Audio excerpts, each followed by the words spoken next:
What if I told you that one of the world's most powerful tech empires was once on the brink of total collapse? That behind Samsung's glittering phones and billion-dollar innovations lies a brutal story of failure, reinvention, and relentless ambition. Welcome to the untold story of Samsung, a tale not just of success, but of survival. From being mocked as a second-rate electronics maker to becoming a global juggernaut that crushed its rivals and redefined the smartphone industry, this is the hidden history of how Samsung clawed its way back from the edge and conquered the world. Welcome to Roots to Riches, the channel that uncovers the secrets behind the success of the world's greatest companies. From their humble beginnings to their toughest battles, we reveal how they turned struggles into triumphs. Don't miss out. Subscribe and enable notifications so you're always first to hear these incredible stories. Let's inspire others together by sharing these journeys with those who need a spark of motivation. Thanks for being part of this growing community of dreamers and achievers. Let's begin. What if I told you that Samsung, yes, Samsung, almost gave up on making phones? You see them everywhere now. Galaxy this, Galaxy that. But behind those shiny screens is a stormy history of failure, humiliation, and near bankruptcy.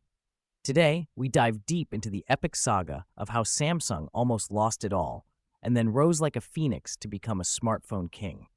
Stay to the end, because this story might just be the dose of motivation you didn't know you needed. In the 1980s and 90s, Samsung wasn't exactly a smartphone superpower. In fact, they were better known for cheap TVs and microwaves. Their early phones, well, let's just say they weren't winning any design awards. Big, clunky, uninspired. While Nokia and Motorola danced on the global stage, Samsung sat awkwardly at the edge of the tech party, holding a weird-looking pager. One early Samsung phone looked so bad, even your grandma would have said, "No thanks, I'll write a letter instead." In the early 2000s, Samsung made a bold move to compete in the mobile game. But bold doesn't always mean smart. They released dozens of phones every year, flooding the market with products, but missing one key ingredient: innovation. Most phones looked alike. Nothing stood out. Even loyal customers started saying, "Samsung who?" Ever tried doing everything at once and still feel like you're going nowhere? That was Samsung, hustling hard, but with no clear direction. Mistake number one: poor software. Their phones lagged, glitched, and froze more than a browser with 50 tabs open. Mistake number two: they underestimated Apple's iPhone. Big time. When the iPhone launched in 2007, Samsung laughed. One phone a year? That's it? By 2009, no one was laughing anymore. Just a few years earlier, Samsung's mobile phones had been dismissed as forgettable knockoffs, clunky, uninspired, and always a step behind. Rivals sneered. Consumers shrugged. Even Samsung's own employees had doubts. But now, the situation was far worse. Samsung was bleeding money. Its mobile division was in disarray. Internal rivalries crippled innovation. Profits nosedived. Debt piled up. Boardroom meetings turned tense. Entire departments feared the axe. Whispers echoed through the company's towering headquarters in Seoul. Dark whispers that Samsung might abandon the mobile phone business entirely. This wasn't just a business crisis. It was an existential threat, an identity crisis for one of South Korea's crown jewels. And in the middle of it all stood Lee Jae-yong, the heir to the empire, son of the legendary and formidable chairman, Lee Kun-hee.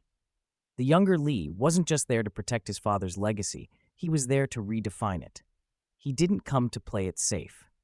He fired up the ranks with fresh energy, recruiting outside talent, designers, engineers, and dreamers. He challenged the status quo, and he made one bold declaration that would send shockwaves through the company. "We will not copy, we will lead." It was more than a slogan, it was a revolution. Samsung began pouring billions into R&D, constructing one of the most sophisticated technology labs on Earth. They scoured the globe for ideas, not to mimic them, but to beat them. Instead of chasing Apple, Samsung began chasing excellence on their own terms. Then, after months of secrecy, setbacks, and sleepless nights, the Galaxy S was born. It wasn't just a phone. It was a statement, a bold, confident declaration that Samsung was no longer a follower. It was the beginning of a comeback no one saw coming. Released in 2010, it was sleek, fast, and loaded with features. It didn't just compete with the iPhone, it challenged it. and the world took notice. From 2010 to 2014, Samsung exploded. Each Galaxy phone got smarter, faster, sleeker. By 2012, Samsung had surpassed Apple in global smartphone sales. But they didn't stop there. They did what very few dared to try. They innovated fearlessly. Foldable phones, curved edge displays, stylus-powered Note series, massive battery life, even cooking up their own chips. Sure, they stumbled, looking at you, Galaxy Note 7, but each fall taught them how to rise stronger. So how did Samsung really win? They stopped fearing failure. They turned losses into lessons. They dared to be different. Samsung didn't win because they were perfect. They won because they were relentless. You ever feel like giving up? Like no matter how hard you try, the world keeps knocking you down? Like every effort you make just ends in more failure, more ridicule, more rejection? Samsung knows that feeling, intimately. There were days when it all seemed pointless, when entire product lines flopped, when boardrooms went silent after failed launches, when executives questioned whether they were just throwing money into a black hole. They were mocked on tech blogs, dismissed by analysts, called nothing more than a cheap copycat from Korea. And then Apple sued them. A billion-dollar lawsuit, headlines everywhere. Samsung stole the iPhone. Courtrooms filled with lawyers, executives, and shame. Most companies would have crumbled. But Samsung didn't blink. They kept going. They redesigned, reimagined, rebuilt from the ground up. And just when it looked like they'd finally turned the corner, the Note 7 disaster hit. Phones literally exploded mid-flight. Airlines banned them. Late-night shows made them the punchline. Consumers lost trust. Billions were wiped off their value overnight. People called it the end. But Samsung didn't hide. They didn't quit. They owned the mistake, pulled every device, launched one of the most rigorous battery safety programs in tech history. They turned a PR nightmare into an engineering triumph. Because that's what resilience looks like. Not perfection, but persistence.